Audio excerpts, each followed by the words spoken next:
జై గురుదత్త, శ్రీ గురుదత్త. మరణం అనేది జీవితంలో జరిగే ఒక సహజ క్రియ. అనుబంధాలకు అంటుకున్నవాడు మరణాన్ని చూసి కంపిస్తాడు. అర్థం చేసుకున్నవాడు దాని అనివార్యతను ఆమోదిస్తాడు. పగలు వెళ్ళిపోతుంది, రాత్రి వస్తుంది.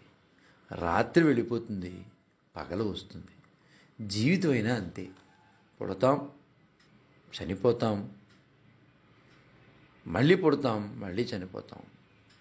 కానీ దాన్ని, ఈ చనిపోయే విషయాన్ని మనుషులు జీర్ణించుకోలేరు. అనివార్యతను ఆమోదించడంలో ఆనందం ఉంది, ఆహ్లాదం ఉంది. జీవితం అప్పుడే అర్థమవుతుంది. మరణం తప్పించుకోవాలన్నా తప్పించుకోలేము.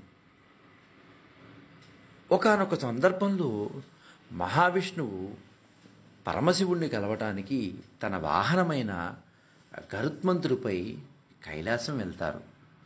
ఈ వెళ్ళే క్రమంలో కైలాసం దగ్గరికి వచ్చిన తర్వాత గరుత్మంతుడు వెలుపలే ఉంటారు. మహావిష్ణువు శివదర్శనార్థం లోపలికి వెళ్తారు. ఈ గరుత్మంతుడు అటు ఇటు చూస్తూ చూడసాగుతారు. ఆ ఎదురుగా ఆయనకు ఒక పావురము భయంతో వణిగిపోతూ కనిపిస్తుంది. నిస్సహాయంగా నీరు కారిపోతున్నట్లు ఆ గరుత్మంతుడు ఆ పావురాన్ని చూస్తారు. గరుత్మంతుడికి దాన్ని చూసి జాలి వేస్తుంది. గరుత్మంతుడు దాని దగ్గరికి వెళతారు. దాన్ని చూసి, ఏమిటి, ఏమైంది, ఎందుకు ఇలా వణిగిపోతున్నావు, ఎందుచేత నువ్వు భయపడుతున్నావు, నేను నీకున్నాను, నువ్వు భయపడాల్సిన పని లేదు అన్నాడు. అప్పుడు భయం తగ్గలేదు, ఇంకా పావురానికి వణుకు తగ్గలేదు. అది గరుత్మంతుని చూసి, ఓ పక్షిరాజా, నువ్వు చాలా గొప్పవాడివి, మహావిష్ణువు అండదండలు నీకున్నాయి, నీకెప్పుడూ ఎలాంటి ప్రమాదము భయము ఉండదు. నాకైతే అలా కాదు కదా, నేను చాలా సామాన్యమైన పక్షిని, నన్నెవరు రక్షిస్తారు అంది. గరుత్మంతుడు, ఎందుకంత భయపడుతున్నావు, నేను నీకు అభయం ఇస్తున్నాను, నిన్ను రక్షిస్తాను, ఇంతకు నీకు వచ్చిన ప్రమాదం ఏంటి అన్నారు. పావురము, స్వామి, ఇంతకుముందే మీరు రావడానికి ముందు యమధర్మరాజు శివదర్శనార్థం లోపలికి వెళ్ళారు. వెళుతూ నన్ను చూసి నవ్వుతూ, ఈరోజు మృత్యువు నిన్ను సమీపించబోతోంది అన్నారు. అప్పటి నుంచి నా చావు తలుచుకుని నేను వణికిపోతున్నాను. ఎమిడే చెబితే ఇక నన్ను ఎవరు రక్షిస్తారు స్వామి అంది. గరుత్మంతుడు, నువ్వు ఆరోగ్యంగా ఉన్నావు, నీకు అప్పుడే మృత్యువేటి, నేను నిన్ను రక్షిస్తాను. ఇక్కడికి 1000 మైళ్ళ దూరంలో ఉన్న లోకాలోక పర్వతంపై నిన్ను వదిలేస్తాను. అక్కడ నీకు ప్రాణభయం అనేది ఉండదు అని పావురాన్ని తన రెక్కల మీద ఎక్కించుకుని 1000 మైళ్ళ వాయువేగంతో, మనోవేగాలతో వెళ్ళి కొన్ని క్షణాల్లోనే దాన్ని అక్కడ లోకాలోక పర్వతం పైన వదిలి మళ్ళీ హుటాహుట్న కైలాస పర్వతం చేరతారు గరుత్మంతుడు. కాసేపటికి శివుణ్ణి దర్శించిన యముడు బయటికి వస్తారు.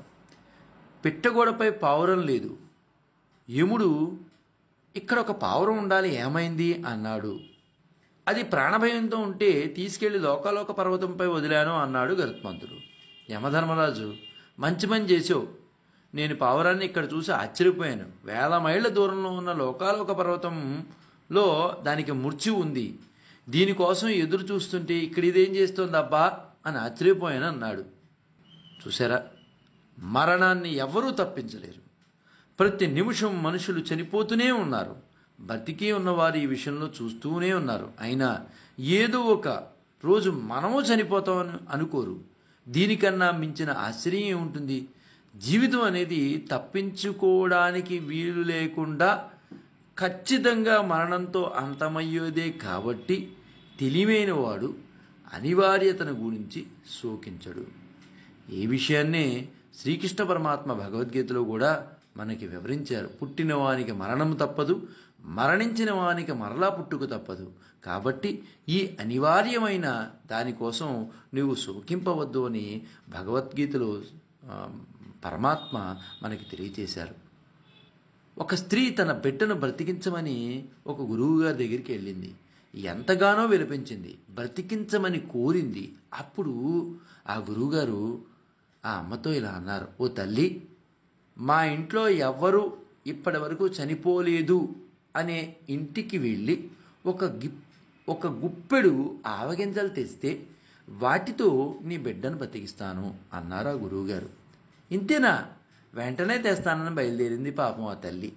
తిరిగి తిరిగి తిరిగి అసలు సత్యం తెలుసుకుంది. పుట్టినవారు చావక తప్పదు, చనిపోయిన వారు తిరిగి జన్మించగా తప్పదు, వచ్చేవారు పోక తప్పదు, పోయేవారు రాక తప్పదు. మనం సత్యాన్ని తెలుసుకోలేకపోతున్నాం అని ఆమెకు అర్థమైంది. ఇంకా అజ్ఞానం పోలేదు. ఏ క్షణంలోనైనా చావు రావచ్చు, కనుక ప్రతి క్షణంలోనూ పూర్తిగా జీవించాలి. ప్రతి క్షణంలోనూ పూర్తిగా జీవించేవాడే బ్రహ్మజ్ఞాని. చావును తలుచుకుని భయపడేవారు బుద్ధిహీనులు. మరణం ఆసన్నమైతే ఎవరూ దాన్ని ఆపలేరు. మరణం అనివార్యం అన్న విషయాన్ని తెలుసుకున్నవాడు మరణం అనే మాటను కూడా ఆస్వాదిస్తాడు. అందుకనే శంకర్భగవత్పాదులు మనకి ఇలా పునరపి జననం పునరపి మరణం పునరపి జననం జఠరే శయనం ఇహ సంసారే బహుదుస్తారే కృపయాపారే పాహి మొరారే. పుడుతూ మరణిస్తూ మళ్ళీ మళ్ళీ తల్లి గర్భంలో పుడుతూ పుడుతూ బహుదుస్తారమైన ఈ సంసారాన్ని దాటం సాధ్యం కానున్నది మురారి. దయతో నన్ను రక్షించు, కరుణించు. పుట్టుక మరణం, మరణం పుట్టుక అంతర్గర్భితమై ఉన్నాయి. మనిషి వస్త్రాలను మార్చినట్లే జీవాత్మ శరీరాలను కూడా మారుస్తూ ఉంటుంది. అంటే జీవాత్మ ఒక శరీరం నుండి ఇంకో శరీరాన్ని ఆశ్రయించడం వల్ల జీవితం అనంతమైన యాత్ర అవుతుంది. మరణం కేవలం దీర్ఘ నిద్ర మాత్రమే. కర్మ వాసనలు జన్మ జన్మలకి వెంటాడుతూనే ఉంటాయి. జనన మరణ చక్రం పరిభ్రమిస్తూనే ఉంటుంది. మనిషి జన్మ పాపపుణ్యాల మిశ్రమం. ఎన్ని జన్మలెత్తినా పరంధాముని దివ్యధామం చేరలేని జన్మ వ్యర్థం. వివేకం విచక్షణలతో చిగురించిన వైరాగ్యాన్ని పెంచి, ఓ తండ్రి, బ్రతుకు భారాన్ని మోయలేని నిస్సహాయుణ్ణి, ఇంకా ఇంకా జన్మలెత్తి పరితపించే ఓపిక లేదు పరంధామా, కరుణతో ఈ జన్మకు ముగింపు పలుకు, నన్ను నీ దరికి చేర్చుకో స్వామి అని ఆర్తితో తపనతో ప్రతిక్షణము నివేదన చేస్తే తప్ప ఆ పరమాత్మ స్పందించరు. అదే మన జీవిత పరమార్థం. ఈ శరీరం ఉన్నప్పుడే పాత్రదానం చేయటానికి, మనకున్న దానిలో దానం చేయటానికి, అర్హులైన వానికి దానం చేయటానికి ఈ శరీరాన్ని సద్వినియోగిస్తే అదే జీవిత పరమార్థం. జై గురుదత్త, శ్రీ గురుదత్త. శ్రీపాద శ్రీవల్లభ చరణదాసుడు, మానికొండ రాజశేఖర్ శర్మ, రాజమహేంద్రవరం.